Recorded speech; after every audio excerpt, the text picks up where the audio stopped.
तर मित्रांनो, आम्ही आज चाललो यशवंतराव चव्हाण जे महाराष्ट्राचे पहिले मुख्यमंत्री होते त्यांचे समाधी स्थळ बघायला.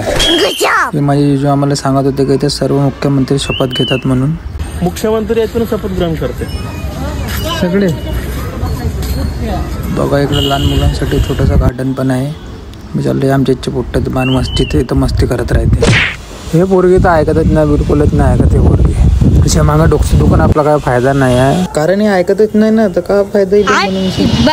जाऊ दे आता. हे आम्ही पोहोचलो होतो समाधीजवळ. हे सगळी इथं आता गोल गोल चक्कर मारत होते. आम्ही बी त्यांना पावसाने चक्कर मारत होतो. मग आमचे चक्कर मारून झाला. मी म्हणलं चला एक सेल्फी वेल्फी मारून घेऊन आपण. काय तर सेल्फी वेल्फी काढणं पडते यार. मग हे लोक साफसफाई करत होते. म्हणलं त्यांना साफसफाई करू दे, आपण गार्डनमध्ये जाऊन. हे पाहिजे कसे घसरून राहिली.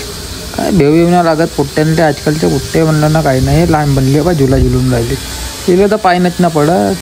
हे हन्नू पण म्हणत होती सगळेच झुल्यावर बसले म्हणे. मी नाही बसलो तर मग आम्ही नाही. गेली बी झुल्यावर बसवले, बी मस्त झुलत होती. काय म्हणायचे यार पाय हे असे करते अरे. मग अनुमनी आणले आणत नाही आम्ही कुठं. हे बाहेर लटकत होती. मी नाही लटकूनच दिलं. मग म्हणलं लटक आता बेटा म्हणलं तू. मला वाटतं लढन खाली लढते. पोरगी चांगली हसत होती, नुसती दात काढत होती. मग आम्ही ना स्वराजले बी बसवला स्लाईडवर. आता असं स्लो मोशनमध्ये घसरून राहिला. मस्त मजा आली की आहे. मग दोघांनाही आम्ही ना मस्त झुल्यावर बसवला. दोघांची फोटो काढली. पूर्वी गाडीवर बसायला पुंगा फाडत होते. मग आम्ही ना त्यांना बसवला.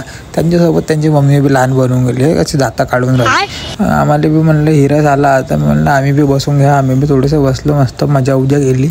मग जिजूने आम्हाला नाही का बादाम शेकची पार्टी दिली. मग टी लढायला लागले. मग यांनी आईस्क्रीम घेऊन दिली. मग यांची आईस्क्रीम खाऊन झाली तर आमच्या बादाम शेकवर भिडले लोक. आम्हाला बी त्यांना देणं पडलं. मग जाऊ दे म्हणलं, लहान आहे देऊन द्यायचं थोडा. अन्नूची मम्मी अन्नूला आईस्क्रीम मागत होती. हे देतच नव्हती तिथले. जाऊ द्या ते नाही देता, आपण घरी जाऊन म्हणलं. आम्ही घरी चालले गेलो.